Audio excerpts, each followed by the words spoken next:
Bonjour à tous.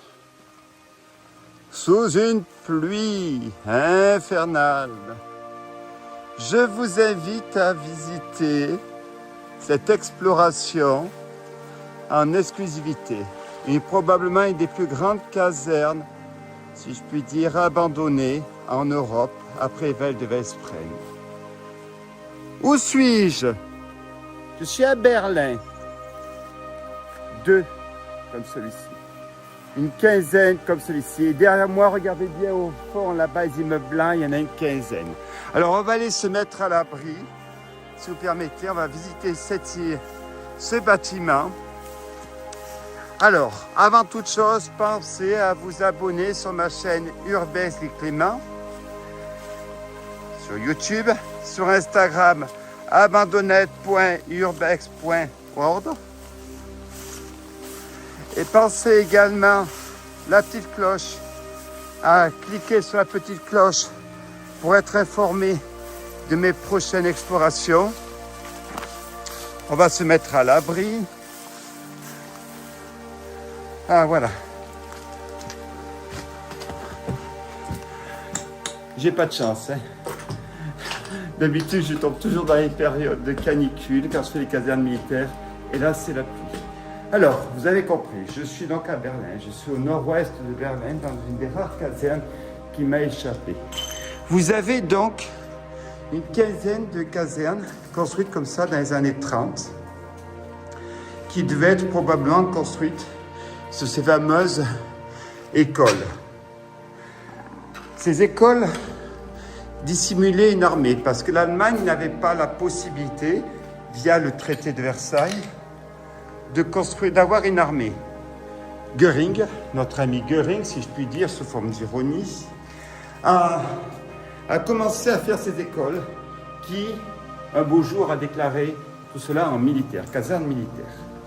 Vous entendez la pluie qui tombe. Donc, ces casernes ces écoles ont été transformées en casernes militaires.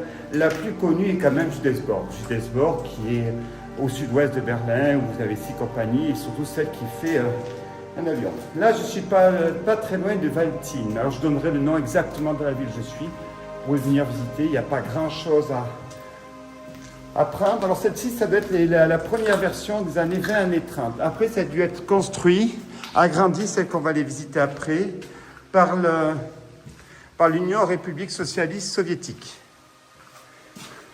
Ces immeubles blancs qu'on voit au fond. Je vais attendre qu'il pleuve un peu moins pour changer de bâtiment. Je suis trempé jusqu'au fin fond des rangeaux.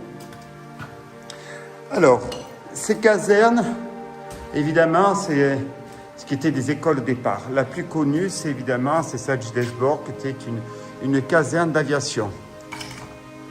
Bon, ça, c'est un rajout récent. Je pense que ça a dû être récupéré par les communistes. Qui s'appelle lorsque l'Allemagne nazie est tombée. En 1946, ils ont transformé tous ces anciennes casernes, d'où cet agrandissement qu'on a allé voir dans les années 50-60. Allez, on continue cette exploration.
Alors on va continuer ces explorations. Alors vous imaginez, il y a 30 immeubles, plus le mess, etc. Il doit même y avoir l'hôpital que je dois essayer de dénicher dans ces immeubles. Alors, il tombe la mer et les poissons, mais regardez l'immensité.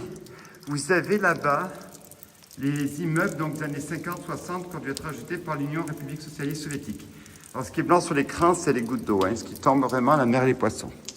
Alors, on va essayer de visiter tout ça, en espérant qu'il y ait pas de mauvaises rencontres, parce qu'à Berlin, ça arrive.